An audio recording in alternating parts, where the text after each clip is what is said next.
¿Qué tal? Muy buenas tardes, bienvenidos a Nos Cogió la Noche en nuestra emisión meridiana. Qué bueno saludarlos, qué bueno que nos acompañen, como todos los días, de lunes a viernes, muy puntuales a las 12:30, para llevarles los hechos más actuales, lo que ha pasado en el Valle de Aburrá, en Antioquia, otros hechos noticiosos en Colombia. Hoy en la mesa está Miguel Ángel Morán, José Fernando Gil, Julián Camilo Barrientos y quien les habla, Duber Cano. En un momento les vamos a presentar nuestro invitado porque vamos a hacer un análisis de toda esta novela que se ha venido viviendo en el país en los últimos días con el tema de Jesús Santrich. Vamos a analizar a fondo en qué va el proceso de paz, en qué va toda esta situación justamente, pues que creo que tiene a muchos con los pelos de punta, como decimos. Comienzan a manifestarse muchos sectores, unos a favor, otros en contra, unos diciendo que estuvo bien y que fue legal la recaptura de Jesús Santrich, otros rechazándolo. Bueno, eso en un momento lo vamos a analizar. Mientras tanto, y antes de dar inicio a algunas noticias, pues invitarlos para que nos sigan a través de nuestras redes sociales. Estamos en Facebook, estamos en Twitter, en Instagram, en YouTube. Ustedes allí en todas estas redes sociales nos pueden encontrar, puede ver los programas que de pronto se perdieron en algún momento y también participar activamente de nuestra transmisión en Facebook Live, pues estamos transmitiendo y ustedes allí pueden poner todos los comentarios de lo que consideren sobre los temas que estemos tratando sobre la mesa.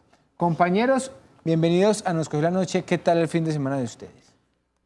Muy bueno. O no hicieron nada porque veo como un silencio ahí. Un fin de semana opacado, será por el invierno, yo creo, y yo pues sí me afecté un poco pues con todo el tema de las lluvias, pero yo creo que estuvo como más bien calmado y no hubo como mucho tema de criminalidad, estuvo más bien como la cosa tranquila. Aparte, pues ya sabemos que el tema ahorita es el tema de Jesús Santrich y que sí ha generado bastante revuelo a nivel nacional e internacional. Por este lado fue desconectado porque Miguel tiene muchas informaciones de orden público. Sí, por este lado muy bien, contento con el fútbol colombiano porque me dejó buenos resultados. Y Doblemente, ¿no? Positivo para Millonarios, yo solo me pongo Nacional. contento de lo que pase conmigo. Los otros equipos ya verá qué pasa con ellos y más adelante le contaremos las últimas noticias de los equipos de aquí de la izquierda, pues no de gente de la izquierda, sino el que está aquí a mi lado. Y queremos enviarle un saludo de cumpleaños a Mercedes. Que Nuestra Mercedes, que siempre nos consiente con nuestro tinto en la mañana, en la tarde. Entonces un saludo de cumpleaños que se lo debíamos desde esta mañana. Y José Fernando, ¿cómo le fue? Que no me dio también. Pues positivo desde el punto de vista de que más que tenemos salud, estamos aliviados.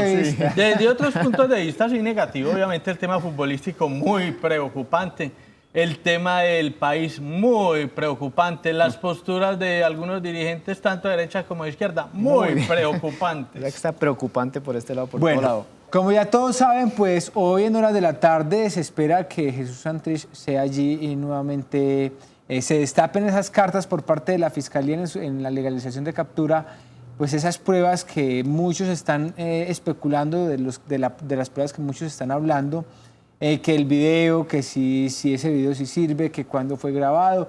Se espera también que de pronto den a conocer el tema de la entrevista con Marlon Marín, que también fue entrevistado por parte de dos fiscales que venían, según precisan pues algunos medios, adelantando las investigaciones desde el pasado mes de febrero, y estamos en esa expectativa a ver qué pasa. Pero en las últimas horas Iván Márquez, a través de su cuenta de Twitter, dio a conocer un comunicado pues muy fuerte en las palabras con las que se expresa justamente, rechaza todo lo que viene sucediendo.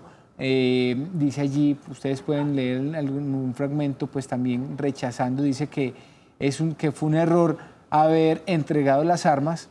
Entonces es un panorama bastante preocupante. Y justamente para analizar este proceso de paz nos acompaña a esta hora Jaime Fajardo Landaeta. Él es analista justo de estos temas de procesos. Jaime, bienvenido a Nos Cogió la Noche, y un panorama preocupante por el que viene atravesando el proceso. Sí, buenas tardes y muchas gracias por la invitación. Sí, es preocupante sobre todo por lo que se ha dado en su entorno alrededor de este tema. Primero porque la JEP pues ya había definido que el problema no había suficientes elementos pues, para definir una situación jurídica de Santrich, sobre todo en lo que tenía que ver de darle posibilidad a una extradición. Pero seguía vinculado al caso, es decir, aquí lo que hay que aclarar es que el caso no fue suspendido, él siguió vinculado al caso y la JEP iba a tratar el problema. La situación radica cuando ya la Fiscalía toma la decisión de nuevas acusaciones sobre la base de nuevas pruebas, que todos estamos esperando pues, que conozcan a plenitud. Hemos visto el video, pero dice la Fiscalía que tiene otras pruebas que se van a presentar en el día de hoy. Esa situación lo que llama la atención es por qué no presentaron antes, porque la JEP no tuvo posibilidad de atender estas nuevas pruebas. Entonces son situaciones que son muy adversas a poder profundizar y a poder tomar una determinación concreta. Jaime, ¿cómo podemos interpretar de pronto esa carta de Iván Márquez? Vamos a leer un poquito el tema de la carta para que de pronto quienes no la conocen tengan un poquito de conocimiento. Dice aquí en el segundo párrafo, ¿qué porquería de fiscalía tenemos los colombianos que para liberar, recapturar y después prácticamente una legalización de captura de un invidente tenga que doparlo hasta causarle inconsciencia, llevándolo al borde de la muerte? Ese es como uno de los fragmentos pues, que ha causado bastante esposor. Porque además debe recordar que el abogado de Jesús Santrich dijo que pues, se encontraba muy indignado frente a esa circunstancia pues, del estado de dopamiento en el cual se encontraba él mientras la fiscalía le dictaba los cargos, le leía los cargos. Entonces eso ha generado también bastante, digamos, inconformidades por parte de personas que sabemos pues, que están de acuerdo con todo el proceso que se viene llevando a cabo, sobre todo pues, simpatizantes del partido FARC. Entonces hay que recordar también ese tema porque pues, mucha gente de pronto en el revuelo de la información no cayó en cuenta de ese estado en el que se encontraba Jesús Santrich y que incluso se encontró en cuidados intensivos por algunas laceraciones que tuvo también. Vamos a leer la segunda parte de la carta. Venga, hay un pedazo que usted vio en la carta que dice: Uribe puede ser calificado para la posteridad como el precursor del narcotráfico. Y si quiere, José, lea también los argumentos que dice Iván Márquez justamente sobre el señalamiento y lo vincula allí directamente con Pablo Escobar. Espérese que estoy perdido en la carta, usted que la tiene más a la mano. Bueno, inicialmente podemos ir diciendo que a las 2:30 se iniciará la imputación de cargos de Jesús Santrich también. Mire, dice ahí la carta. No se rasgue las vestiduras proyectándose como un presidente impoluto frente al narcotráfico, porque usted sabe muy bien que su jefe político, Álvaro Uribe Vélez, es un mafioso, dueño de una huella imborrable. Recuerde a Pablo Escobar Gaviria negociándose con su actual jefe político, a quien calificó como ese bendito muchacho, que siendo director de la Aeronáutica Civil le autorizó la operación de las pistas del Yarí, de donde salieron cargamentos de cocaína e inundaron las calles de Estados Unidos. Jaime, ¿cómo interpretar ese tema, esta carta que envía Iván Márquez a la opinión pública y el lenguaje que utiliza? Allí está claro pues, que en contra del gobierno la emprende, en contra de la fiscalía, el exfiscal, e incluso con el proceso dice que fue un error por completo haber entregado las armas. Ahí el problema radica en que Iván Márquez está por fuera del proceso. Él no está en este momento acompañando el proceso de paz. Ni siquiera se ha presentado pues, en las últimas audiencias de la Fiscalía. Lo ha hecho a través de un abogado. Entonces él puede comentar muchas cosas y decir muchas cosas. Indudablemente uno no comparte el lenguaje, pero es indudable que son dos posturas que tienen posiciones muy diversas frente al proceso de paz, tanto Uribe como Márquez. Yo lo que diría es lo siguiente. Ese proceso va mal. Ese proceso no le veo yo pues como que esté consolidándose. Y el presidente tiene dificultades para manejarlo. ¿Por qué tiene dificultades? Porque tiene las presiones grandes de su gente, del Centro Democrático y principalmente de Álvaro Uribe. Y no hay como cierta autonomía para el manejo. Entonces hay decisiones que él toma que no son muy claras en la definición acerca de la implementación de los acuerdos. Yo creo que ahí hay una presión bastante grande. Mire lo que pasó con este periodista del New York Times. Lo que dice El País, por una presión de una dirigente del Centro Democrático, y él consideró que eso le podía tener consecuencias nefastas. Y así está pasando con todo esto. Entonces el presidente, las decisiones que toma siempre van siempre va a estar forzado por una actitud de su propio partido.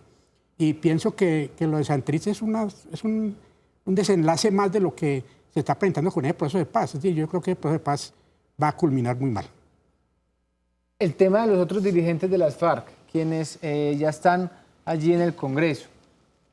¿Qué tanto de pronto podríamos reversar el país a lo que éramos o lo que fuimos en algún momento? Porque, bueno, se hace un llamado y dicen ellos, algunos, en el caso de Iván Márquez y el Paisa que ya están por fuera, del llamado a esas justamente las personas que están en el proceso, que están en estos lugares,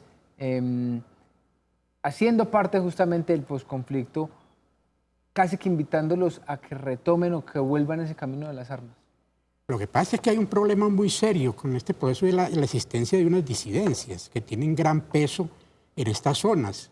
Aquí en Antioquia todos sabemos que en casi todas las zonas donde están acampando los guerrilleros o los exguerrilleros, hay disidencias de la FARC que están a toda hora llamando, planteando de que este proceso no va para ninguna parte. Y usted bien sabe que en las disidencias hay gente que fue incluso del Estado Mayor.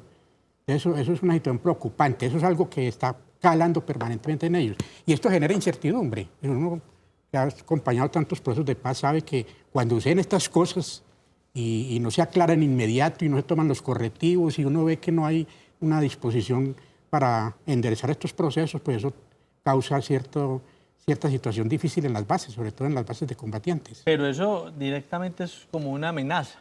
Sí, Porque sí. Iván Márquez amenaza, está amenazando. Sí, Iván Márquez amenaza. Lo que pasa es que Iván Márquez tiene la postura de que él no está en el proceso. Entonces él puede mandar esos mensajes y lo Pero no le hace un daño a los líderes Claro. que están en el proceso. Claro, A los es que se sometieron y... Claro, porque es que Iván Márquez con esa situación está alimentando es precisamente que la gente empiece a abandonar el proceso de paz y empiece a abandonar los territorios en los cuales están asentados. Y todos sabemos que allá en los territorios no solamente están disidencias, está el Clan del Golfo, están los caparrapos, está en alguna parte del EPL. Entonces, son situaciones muy comprometedoras para el proceso. El proceso realmente tendría que tener un empujón muy grande, pero Duque no lo quiere, Duque no puede hacerlo.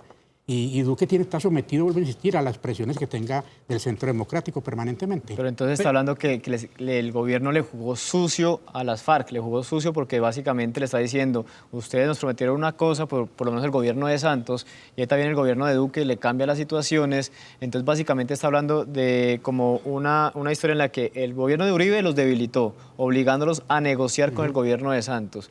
Ya cuando el gobierno de Santos sale, el gobierno de Duque les cambia todas las condiciones y los deja desarmados, debilitados y con la amenaza de volver otra vez a la guerra desde la selva. Es que Duque dejó claro que en relación con el acuerdo en su campaña electoral, dejó claro que él no compartía a fondo el acuerdo de paz. Incluso han señalado en más de una ocasión que hay que hacer ciertas rectificaciones del acuerdo, pero uno no sabe cuáles. Han tratado de hacerlo con la JEP, pero primero desprestigiando la JEP. Sí. Toda la justicia transicional la tiraron por el suelo. Y han tratado de hacerlo con los demás acuerdos. ¿Y cómo lo hacen? No implementando la plenitud. Dígame, ¿dónde quedó la reforma agraria? ¿Dónde quedó ese proyecto? Y es uno de los puntos del acuerdo. ¿Dónde quedó el trabajo por el evento internacional contra la política de drogas? Ni siquiera se ha preocupado por eso. Y hay problemas serios incluso de indulto. Yo conozco gente en la cárcel que no ha podido salir y que se le ha prometido incluso poder indultarlos. Entonces hay una cantidad de compromisos y acuerdos pactados que no se están cumpliendo y eso va a tener unas consecuencias a largo plazo. Ahora crea escozor, crea problemas, pero en la medida en que esto no se va solucionando, los problemas van a ser mayores. Pero eso no sería lo mismo que pasó con los paramilitares. O sea, ¿qué diremos en el acuerdo con los paramilitares? Estos terminaron extraditados. O sea, acá, aunque obviamente hay algunos incumplimientos, no van tan allá como en aquel que fue el último proceso, el anterior a este. Y el problema de los paramilitares es que es casi una decisión de quien los formó de desmovilizarlos. ¿Quién los formó? Los paramilitares los formaron ganaderos, empresarios y gente de las fuerzas militares. Usted sabe que Mancuso era un empresario grande, era un ganadero grande. Y así, el alemán era una persona que tenía una buena actividad de tierras en Urabá. Y si todos sabemos, la formación de los paramilitares surgió del propio Estado. Y eso, como tal, fue la decisión que tomó el Estado con la seguridad democrática de desmovilizarlos. Lo que pasa es que ni siquiera a ellos le cumplieron, ¿verdad? Si no le cumplen a ellos. Pues entonces, ¿qué podía esperar las FARC? Claro, la FARC sí tuvo muchos errores.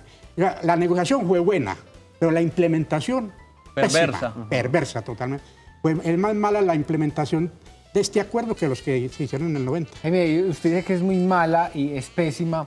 ¿Y qué tantas posibilidades pueden tener esas disidencias que hoy existen de las FARC de volver de pronto a tener ese ejército que en algún momento fueron las FARC de más de 10.000 hombres? ¿Qué posibilidad puede existir ahí?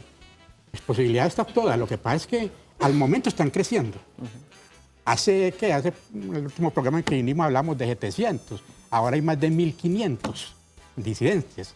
O sea que eso es un problema muy llamativo. En vez de venirse reduciendo el papel de las disidencias, está incrementándose. Y fuera de eso hay otro problema, es que ya están asociados con otros grupos en otras regiones. Entonces, toda esta incertidumbre, todos estos problemas, es favorable a que las disidencias crezcan y que se vaya mucha gente del proceso. Y sabe, frente al tema de las armas, porque mucho se ha hablado de que se entregaron 9.000 armas, que eran 13.500 hombres, o sea que hubo 4.500 que no entregaron armas. Bueno, ¿o qué se hicieron esas? No, lo que pasa es que en una organización siempre hay una gente que no está en armas, pero que necesita gente para comunicaciones, necesita gente para propaganda, necesita gente para el trabajo político, y eso es normal. El M-19 entregó 350 armas. ¿Y cada militante solo tiene un arma? ¿O no, puede tener varias? Puede tener arma larga y arma corta. O sea que pueden haber muchas armas que en este momento tienen pero mire, yo le digo una cosa, el problema no es de armas. Armas es lo más fácil de conseguir aquí en este país. Sí. Y tienes parte por donde entrar, Urabá, la costa atlántica, el Pacífico, y es fácil conseguirlas. Lo digo por experiencia propia. Entonces, la verdad que ese no es el problema es la incertidumbre del proceso. ¿Para dónde va esto? Si hubiera ese llamado, pero mire que al contrario, es que hay dos tendencias muy radicales. Usted lo decía ahorita fuera de cámaras. Es que cuando uno ve que esas tendencias empiezan a tirarse una contra la otra, empiezan a sacar provecho de estas situaciones, eso le hace más daño que cualquier otra cosa al proceso. Ahorita en un momento hablamos, y le voy a dejar la pregunta en punta porque nos toca ir a una pausa, sobre el tema de las rutas de coca. ¿Qué tanto pueden a través de estas rutas y de esta droga, esas disidencias, conseguir el armamento que se tenía en algún momento y que queden como si nada hubiera pasado? Eso me lo va a responder después de este corte, ya volvemos.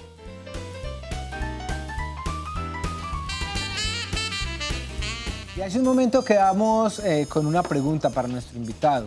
Le decíamos qué tan factible puede ser que las FARC puedan tener nuevamente el armamento que tuvieron en algún tiempo a través de la droga, porque sabemos que esas disidencias continúan hoy día traficando y continúan con muchas rutas enviando droga a los Estados Unidos, a México y a otros lugares del continente. ¿Qué tan factible puede ser esto, Jaime?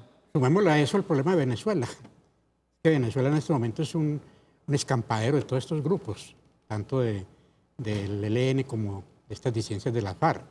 Y mientras más se agudice el problema de Venezuela, más va a ser utilizado por ellos, incluso como zona para poder sacar todo. Usted sabe que el cartel de los soles, el cartel venezolano, tiene gran fuerza en el continente. Entonces, todo eso indudablemente lleva a que el fortalecimiento de estos grupos sea mayor. Además, el plan antidrogas formulado en el acuerdo de paz, que me parece muy integral, porque plantea toda una acción con la comunidad internacional, no se está cumpliendo. Es que no sale adelante ninguno de esos puntos. Entonces, cada vez más, mire usted que el problema mismo del llamado que ha hecho Estados Unidos, a dónde están acabando los cultivos ilícitos, están creciendo, la resiembra está llegando casi al 60%. O sea que todo lo que se hace de acabar con los cultivos, el 60% vuelve y se incrementa. O sea que todo el narcotráfico puede servir indudablemente para fortalecer de nuevo estos grupos armados. ¿Qué tendría que hacer el gobierno nacional para que este proceso nuevamente tenga credibilidad? ¿Debería dejar en libertad a Jesús Santrich?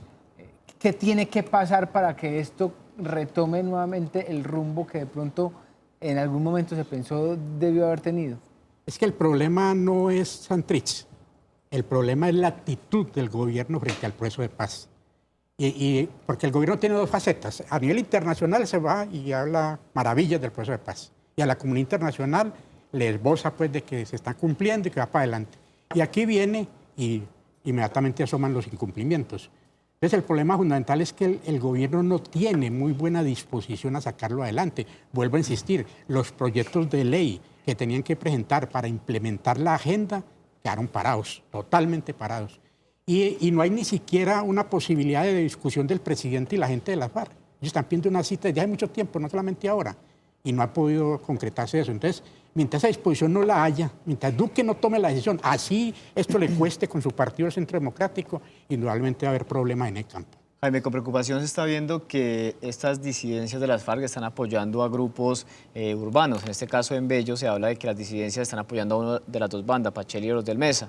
Se puede decir que si hay una reagrupación de las FARC, sería que ya la guerra pasaría de lo rural a lo urbano, porque ya están como financiando o apoyándose o generándose como en esa parte ya urbana en las ciudades como tal. Sí, el problema es que las disidencias, en este caso concreto, tendrían que hacer acuerdos con todo el que se le atraviese, como se dice. Y ellos están haciendo acuerdos con este tipo de organizaciones. Ahí implicaría que las disidencias van a trabajar más en la parte propiamente criminal de la actitud que ellos tienen.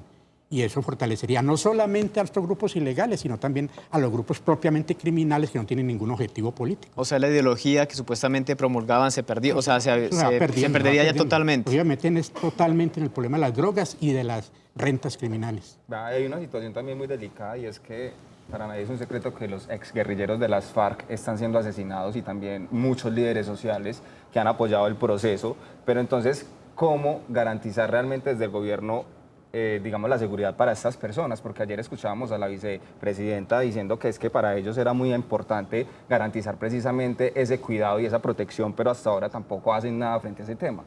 Lo que pasa es que esto amerita un replanteamiento de fondo del proceso, es decir, pero con las FARC, no por fuera de eso. Por ejemplo, hoy hay una cumbre de partidos políticos, no invitan a la oposición y van a discutir el problema de la JEP. O sea, yo creo que eso no queda bien. Lo más importante aquí era que en una cumbre política o en una cumbre entre el presidente y la FARC analizaran el tema y tomaran las medidas necesarias. Si hay que hacer replanteamientos que se hagan, pero con la FARC, con la gente que firmó el acuerdo, son dos partes. Así uno esté muy en contra de la FARC, hay que reconocer lo que ellos hacen parte del acuerdo.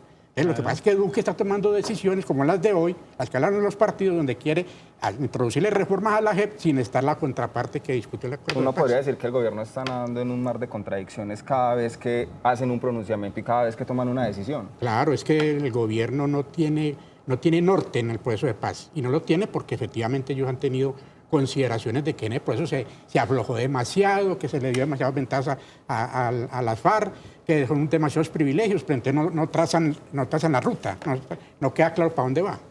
Jaime, con el tema, usted dice, pues el gobierno no tiene muy claro cómo va esto. ¿No será también que todavía existe esa desconfianza de lo que fueron en algún momento las FARC, cómo se burlaron en repetidas oportunidades del país y cómo se sentaban y cómo no dejaban que avanzaran las cosas? Ya hay un proceso firmado, ya hay unos acuerdos y ya hay una implementación, pero eso, por ejemplo, el tema de Iván Márquez y el tema del Paisa también genera mucha desconfianza, porque fue casi que desde el inicio de la implementación que ellos comenzaron como a evadir muchas cosas, la presencia ante la JEP, el resto de muchos de los que hacían parte de esta mesa y pues de ese secretariado sí han sido muy juiciosos, muy puntuales y han asistido a las citaciones que les ha hecho la JEP, pero en el caso de ellos dos desde el comienzo fue una negativa. Eso también puede ser parte de esa desconfianza que se siembre con el gobierno. Sí, pero mire que esos problemas ya es de decisiones que tiene que tomar la JEP. La JEP tiene que tomar unas decisiones frente al Paisa, que ya tomó una.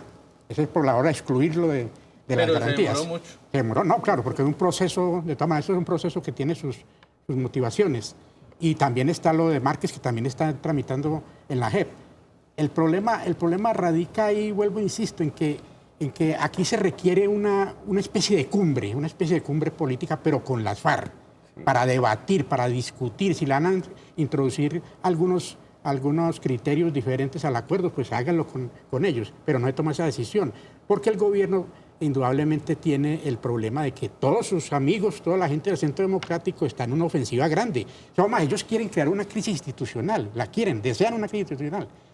Incluso han hablado de la posibilidad de una conmoción interior para poder extraditar a Santrich. Y si hacen eso, se tiran por encima a la Corte Suprema y a todas las cortes. Eso es que generaría un caos jurídico muy grande. Jaime, se firmaron los acuerdos y nada tuvo que ver el gobierno de Estados Unidos, pero ahora el gobierno de Estados Unidos parece ser que sí tiene bastante influencia o incidencia en el tema de extradición. ¿Será que el error es dejar que Estados Unidos tome parte en este proceso?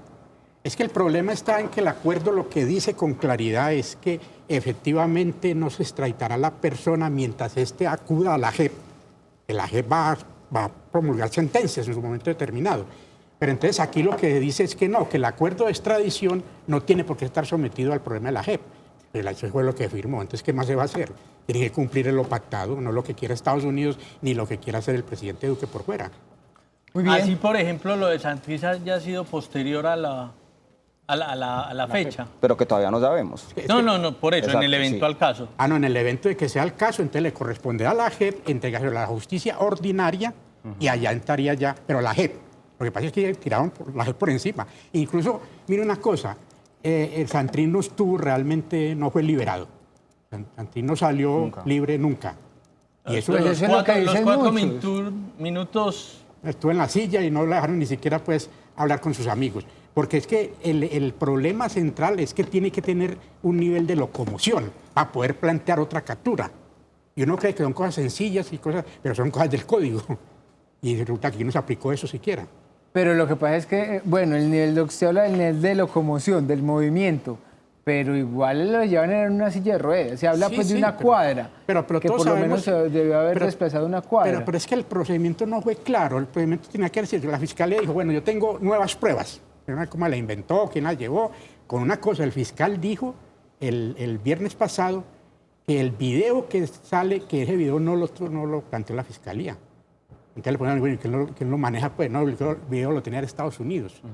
Y llegó a plantear el fiscal, mire usted, que la gente que estuvo con Santrich en la negociación, en la supuesta negociación, que no habían sido autorizados por la fiscalía. O sea, mire todo lo que hay detrás de todo esto. Pero se habla que el proceso de esa nueva investigación venía desde el mes de febrero, o sea, Sí, pero te estoy diciendo pues los procedimientos Sí, que ha claro. hecho Estados Unidos. Es que Estados Unidos no ha respetado para nada la jurisdicción nuestra. Eso tiene muchas implicaciones en la forma en que va a llevar esto. Y no sería raro que de pronto se nos mete y nos lleven un miembro de las FARC. No sería raro para acabar de tumbar el proceso. muy bien. Él es Jaime Fajardo Landaeta, acompañándonos a este mediodía con esta crisis que se vive por cuenta de la situación de Jesús Santrich, cómo avanza el proceso de paz, qué hay, qué no hay. Jaime, muchas gracias por acompañarnos esta Gracias a tarde en ustedes. Nos Cogió la Noche. Vamos a un corte y cuando regresemos, pues más información, todo lo que tiene que ver con el Valle de Aburrá, otras noticias del departamento de Antioquia. Continuamos y hacíamos un análisis pues, de toda esta situación que se vive. Habrá que esperar hoy en horas de la tarde a ver qué sucede cuando la Fiscalía pues, destape las cartas que tiene contra este nuevo proceso que se abre contra Jesús Santrich. Mientras tanto, venimos al plano local, porque el fin de semana se presentaron muchos hechos, hubo varios acontecimientos de política, orden público, económicos, y ahora vamos a contarles pues, los hechos más relevantes de lo que sucedió. Miguel Ángel, usted tiene la palabra. Bueno, Eduardo, varios hechos sucedieron este fin de semana donde muchos homicidios se cometieron y ya estamos llegando a esa cifra de los 300 homicidios, una cifra que la alcaldía de Medellín no la quiere como de a mucho, pues en esta... Oiga, pero que hace que estamos en 200. ya estamos en Pero ya vamos pa' 282, 83. Esto va como el año, rapidito y volando. Y mire, se habla Preocupante. que desde que está el alcalde Federico Gutiérrez, la tasa de homicidio por cada 100.000 habitantes está aumentando. Y él había dicho que la quería bajar como a 16 por cada 100.000, si no estoy mal, y ya van en 30. Pues en hechos ocurridos este fin de semana se destacan los que se registraron en varios taxis. Se está hablando mucho de que varios delincuentes están utilizando estos vehículos tipos taxis, se los están robando y los están utilizando tanto para hacer los homicidios o cometer los homicidios y también para generar los homicidios dentro de los taxis con el fin de que después los dejan botados ahí y ya no hay como esa forma o esa capacidad para las autoridades a actuar. Pero escuchemos al coronel Pablo Ruiz, el subcomandante de la Policía Metropolitana del Valle de Aburrá, que nos esclarece un poco de estos casos que se registraron el fin de semana. Bueno, el fin de semana también se presentan dos casos donde resultan involucrados dos taxistas. Uno de ellos en la madrugada del día sábado, en donde solicitan varios sujetos, dos adultos, un menor de edad, un servicio en el centro de la ciudad de taxi. Estos los conducen a zona rural del municipio de Barbosa, más exactamente en el sector conocido como El Altillo, en donde, de acuerdo a las informaciones posteriores a la captura de estos dos sujetos y la aprehensión del menor, le hurtaron el vehículo y asesinaron al taxista dejándolo abandonado en este lugar. Fueron capturados en el municipio de Santa Rosa de Osos por parte de la Policía Nacional y fueron dejados a disposición para que respondan por este homicidio. De igual forma, también se presenta el hecho en donde resulta un taxista lesionado por arma de fuego por parte de varios sujetos que al pasajero de este taxista lo ultimaron al interior del taxi y resultó lesionado el taxista.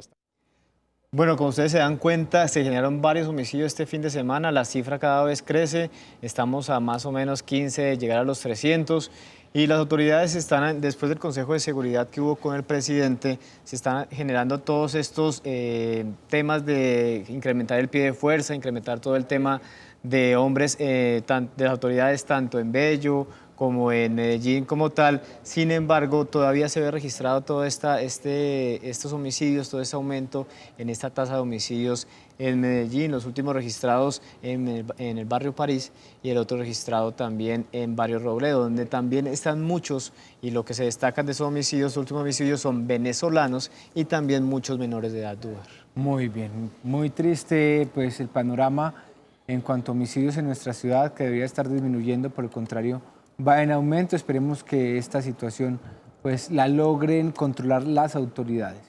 Ahora vamos con el tema de las inundaciones, porque fue un fin de semana pasado por lluvias y no solamente en el Valle de Aburrá, Julián. Así es, Duber, porque uno de los municipios más afectados en el departamento de Antioquia fue Apartador, precisamente por el desbordamiento de ese río del municipio, que dejó hasta ahora 550 familias damnificadas. Pues digamos que los barrios más afectados fueron El Consejo, San Fernando, Las Brisas, Las Esmeraldas y La Esperanza. Estas personas pues damnificadas lo perdieron todo, electrodomésticos, incluso aves de corral, ganado y pues muchos cultivos resultaron afectados. En estos momentos el municipio se encuentra bajo urgencia manifiesta. Esto quiere decir pues que están recibiendo ayudas porque más de 100 familias de estas 500 pues lo perdieron todo completamente. Necesitan enseres, colchones, pues de pronto recursos económicos también para poder garantizarles estadías en otros lugares. En estos momentos se sigue haciendo el censo por parte de las autoridades. Por eso hablamos con el comandante de bomberos de ese municipio que nos entrega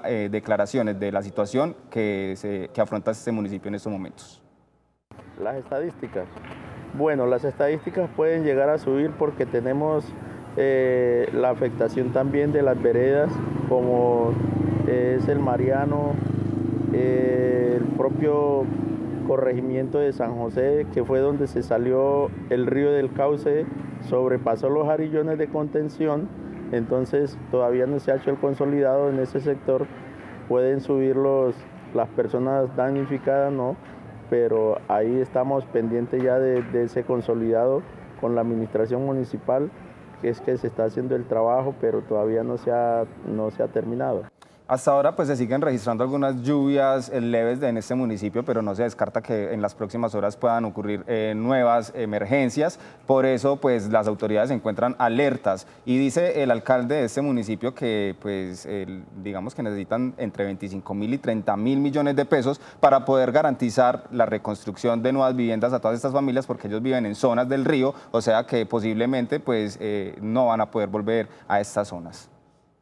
Sí, muy triste el panorama con estas personas damnificadas. Ahí lo veíamos en las imágenes, realmente muchos que perdieron muchos enseres, porque el tema de una inundación y más cuando afecta a estos primeros pisos, pues casi que por completo pierden todos sus enseres.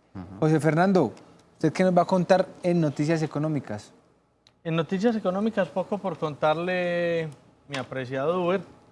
Le cuento mejor en noticias. Pero el dólar, pero cuénteme el dólar, que el dólar ha estado sube y baja. El dólar terminó la semana anterior por encima de los 3.300. Ya le doy el dato del dólar esta semana. De momento le voy a hablar de la situación deportiva de mi equipo. Bastante lamentable. Bueno, hablando de malas noticias, hágale pues. Sigamos con el panorama oscuro de Medellín. Y ese panorama oscuro, de él no se aleja el deporte. y nada menos la situación de Atlético Nacional, que el próximo jueves juega contra el Fluminense, partido de Copa Suramericana, partido donde no está muy claro cuál va a ser su destino, o por lo menos quién lo va a dirigir, por las declaraciones que dio ayer al final del día el señor Paulo Autori, donde puso a disposición de las directivas su cargo, luego de la derrota y del mal partido que jugó Atlético Nacional frente al Deportivo Cali. Hay que reconocer que el de ayer sí fue un partido perverso.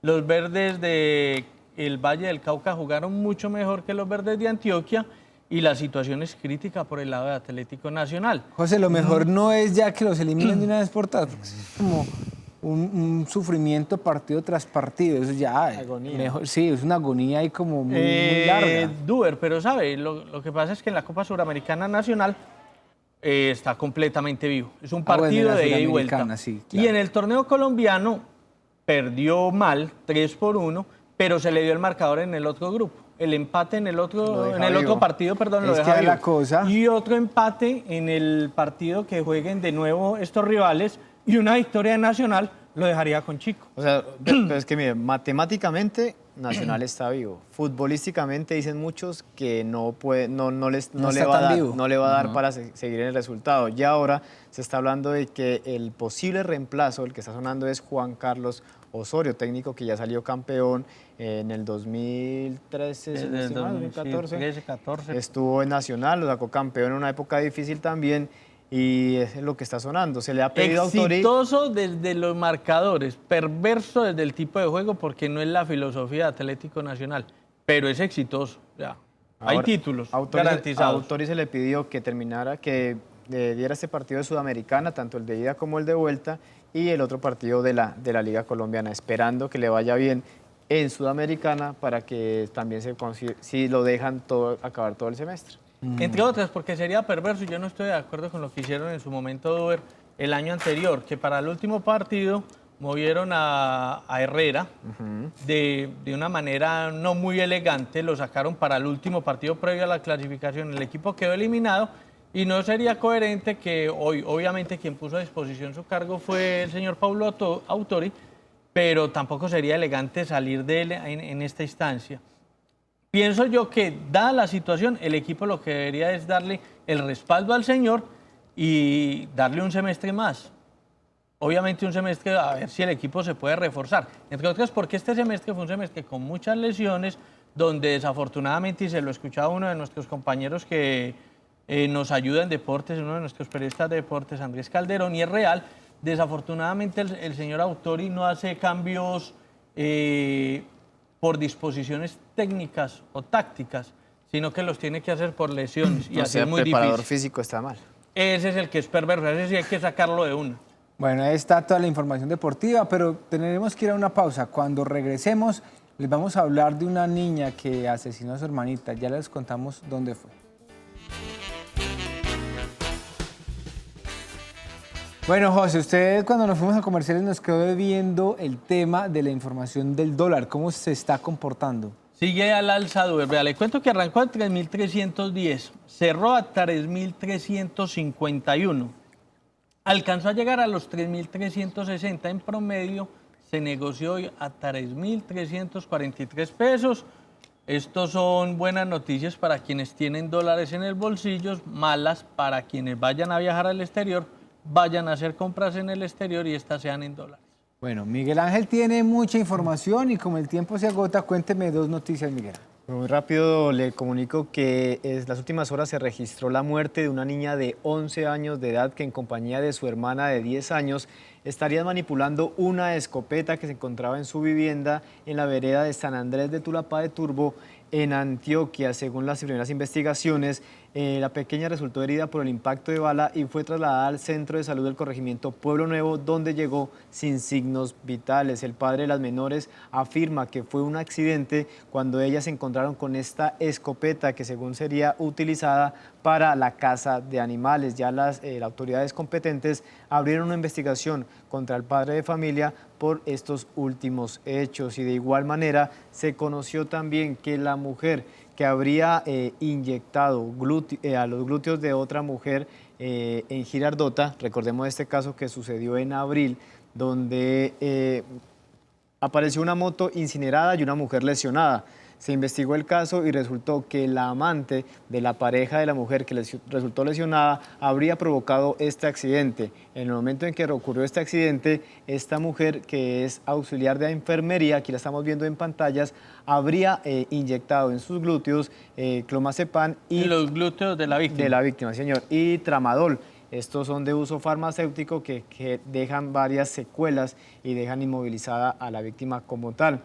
O sea, la inyectaron, ella la inyectó Sí, señor. para que, o sea, la mujer, la esposa... Que comillas, pues la moza atentó contra la propia. Sí, En Pero otras palabras. la cuestión es que ella, la víctima, iba en la moto, una moto. Exacto, la hizo caer. La hizo caer, allí fue cuando le inyectaron, Sí, señor. ella quedó inmóvil, le prendieron fuego a la motocicleta y Exactamente. obviamente la víctima sufrió quemaduras. ¿Y cómo se encuentra la mujer, Miguel Ángel? En ese momento la víctima se encuentra en el hospital, está en cuidados intensivos por la dosis que le inyectó esta auxiliar de enfermería, que al parecer tendría una relación de 6 años con el esposo de la víctima, o sea, no era reciente. ¿Y el esposo de la María. víctima de qué? Todavía no sabemos de él.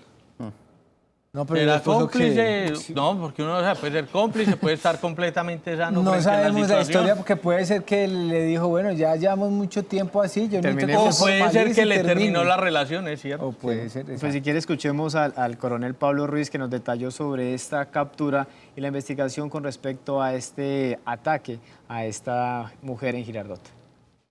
Logra la captura de un auxiliar de enfermería que en el pasado 12 de abril había atentado contra la integridad de una mujer, la cual se movilizaba en una motocicleta. Le fue instalada una cuerda para que se cayera y posteriormente le inyectan un medicamento como tramadol para inmovilizarla y proceder a incinerar su motocicleta, la cual le produjo quemaduras delicadas. A través de la investigación se logró la identificación plena de la responsable y fue capturada en las últimas horas por la tentativa de homicidio en la humanidad de esta señora. Por último, se confirmó por las autoridades que la mujer cometió estos hechos fue por las continuas conversaciones que sostenía con el esposo de la víctima, en las que éste le indicaba que no sabía cómo alejar a su esposa para convivir con ella. Es decir, este señor hablaba, no sabía cómo dejar de convivir con la esposa para irse con la amante, y la amante buscó la forma más fácil y fue intentar matarla. asesinarla. Sí, señor. Dios. Al mejor Dios estilo santo. de un programa en Perú. Bueno, En ese escenario, entonces, él sí tendría de pronto algo que ver. ahí está. Pues, esperemos Esta las información, investigaciones. por fortuna se Más que aclaran otra los cosa. hechos. Por fortuna se aclaran los hechos y que la mujer pues continúa viva.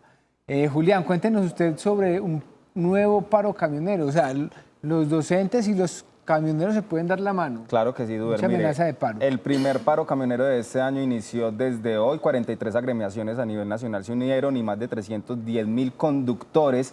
Pues digamos que las regiones más afectadas o los departamentos más afectados serán Santander, Arauca, Antioquia, Cundinamarca, Cesar, Córdoba, Caquetá y Huila.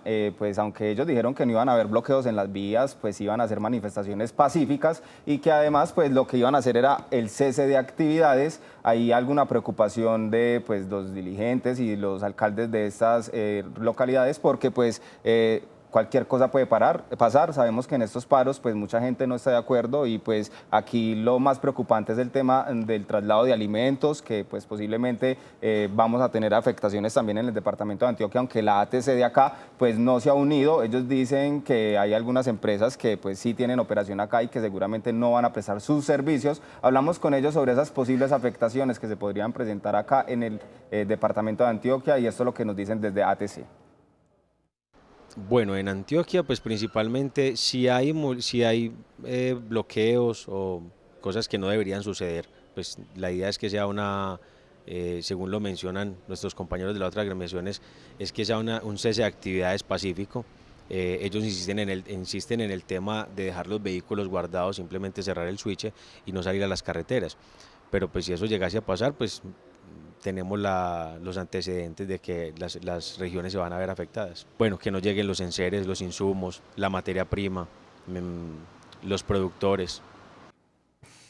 Bueno, ahí está la información. Vamos a quedar pendientes, Julián. de lo que se desarrolle con este paro siempre, el sector del transporte tiene mucho poder y cuando se trata de estos paros, pues resulta muy perjudicada a la ciudadanía porque es el tema de los alimentos y se para mucho la economía, se frena bastante. Lugar, mire, son un pliego de 6 peticiones que ellos esperan el gobierno pues sean atendidas y pues hay que recordar que el paro es indefinido y que pues en Antioquia pues las agremiaciones también pueden unirse. Muy bien, Julián. Vamos ahora a hablar, el viernes les hablábamos de una información que del cierre de unos moteles en el centro de la ciudad y también hablábamos de la captura de 10 personas que sean parte de una red de proxenetas que al parecer todo está vinculado. ¿Se conocieron cuáles fueron esos lugares y justamente por qué se cerró? Miguel Ángel nos tiene más detalles. Bueno, le confirmo, Duber, que este fin de semana se cerraron 2 de los moteles más lujosos de la ciudad de Medellín, donde en algunos de ellos, cuando se estaba haciendo la extinción de dominio, me cuentan que resultaban que estaban saliendo también menores de edad. Miremos aquí las imágenes de... Bueno, comencemos con los nombres. ¿Qué motel es este? Este, si no estoy mal, porque no conozco mucho, este es Punto Cero. Si no estoy mal. Y el otro que es muy reconocido es Thematic Luxury, que son los 2 moteles más reconocidos. ¿Ese que otro cayeron. dónde queda? Ese queda en la 33. Ese queda sobre la 33, queda este Thematic Luxury. Creo que tiene varias sucursales de igual manera. El debate empieza cuando se buscan como las medidas de seguridad que deberían tener las autoridades y los dueños de los moteles para que no se permitiera el ingreso de menores de edad. Se está buscando una estrategia porque, como usted sabe o como muchos conocen, en estos moteles entran con el carro, con ventanas abajo o no sé si en taxi, como será. Vidrios polarizados. Las ventanas arriba, perdón, vidrios polarizados muchas veces, entran, van a lo que van, salen en su intimidad y pues muchos dicen que será que van a pedir cédula o será que van a vulnerar como ese proceso de intimidad, porque muchas veces no van con su pareja propiamente a estos lugares y además van con menores de edad también. Pero entonces, sí ¿qué controles? De cédula. ¿Pedir cédula o quedar con registros de cédulas? Porque es que las cédulas pueden ser falsas. Claro. O en la recepción que vamos para esta habitación, cédula, así como fuera para entrar a los Y si bares. quedan con registro de cédulas, imígese usted lo que vale esa basecita de edad. No, medidas de es mejor- rigurosidad para entrar a un motel. Es mejor pedir la cédula porque es que da de pronto más garantía que pueda ser real y que no se preste obviamente para que estén ingresando menores, para ese tema. Creo que sería como la manera más propia de que estos lugares se cubren en salud, por decirlo de algún modo, de evitar que entren con menores y que se presenten casos como estos. No sé, es como la manera que uno ve. Porque de hecho hace algunos días hablábamos en una nota similar con un dueño de un establecimiento de estos y decía, mira, hay veces la gente entran hasta personas en las maletas para que no se enteren quién es el que entró. O sea, es muy complicado el tema de corroborar quién entra a estos lugares. Exactamente. Muy bien, hasta acá nuestra información. Recuerden que a las 5 de la tarde regresamos con más Cosmovisión aquí en Nos Cogió la Noche. 6:30 de la tarde Nos Cogió la Noche Noticias, con muchos invitados, mucha información que se nos queda aquí en el tintero. Les contamos esos y ampliamos más información. En horas de la tarde estaremos hablando un poco sobre el tema de seguridad de la ciudad de Medellín y del Valle de Aburrá, las medidas que se anunciaron en algún consejo de seguridad que se celebró la semana anterior, los resultados y, como lo decía Miguel al inicio, también pues la grave situación de orden público del Valle de Aburrá. Los dejamos con toda nuestra programación. Nos vemos a las 5. Que tengan una feliz tarde.